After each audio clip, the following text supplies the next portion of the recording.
Thank you, Madam Acting Deputy President. The government at the moment is proposing industrial relations reform. That is really tinkering. That's all it is. So what I want to do is to discuss the bigger picture that we need to consider.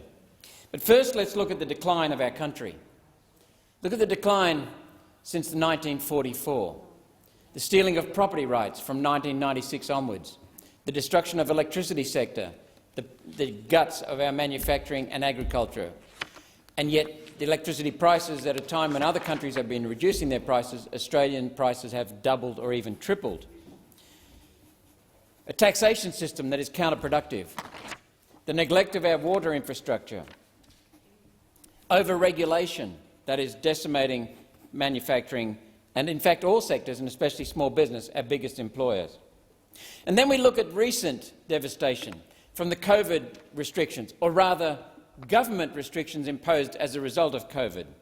Capricious, unsafe and devastating on small business and employees. COVID, in fact, right now, if you look at Queensland, Victoria and Western Australia, COVID is managing us.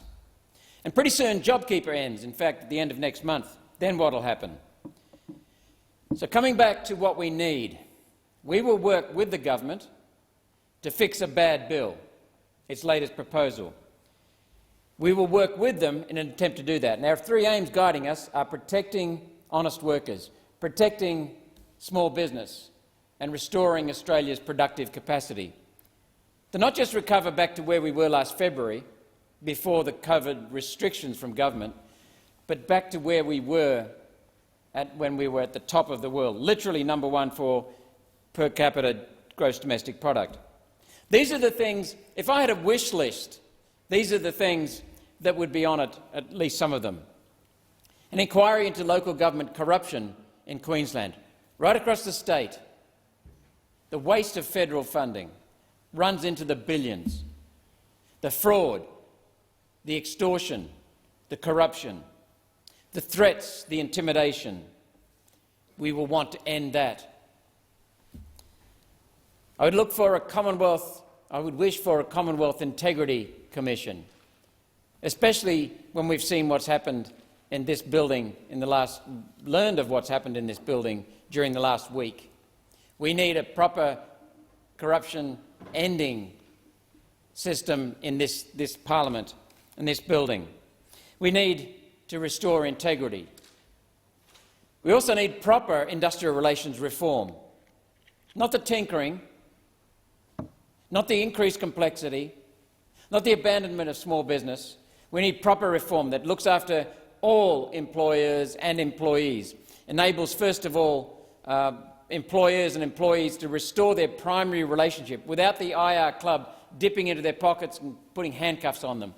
We need to restore the primary workplace relationship. We need to make it easier for people to work. We need to remove the complexity and remove the lawyers and the vultures. We need to reform taxation, proper taxation reform, not tinkering and adding more complexity to tax, but making it simpler. Making it simpler for companies and small businesses to employ people and making it easier for employees, honest workers, to keep more of their pay for their families. We need reform of the family law system. We need reform of water. We need to do much, much better with our water. We need to return environmental water management to the states. Introduce a water register, 14 years overdue. Introduce Weirs for Life program. Turn around the drains in the southeast. We have a comprehensive plan we're going to release soon about what we would to do with the Murray-Darling Basin Authority and water right across the country. We need to restore farmers' property rights that were stolen in 1996 by the John Anderson government. We need to make sure that we have lower energy prices. We need to restore coal-fired power stations in this country. Build a new one at Collinsville. Build a new one in the Hunter Valley. We need to address the PFAS problems that are gutting so many areas. We need to look at infrastructure, National Rail Circuit, Inland Rail. Do it properly, the Bradfield scheme. Above all, we need a government with vision, not the tinkering. We need a government with vision, and from that vision, providing real leadership. Get back to basics. Thank you, Thank you. Senator.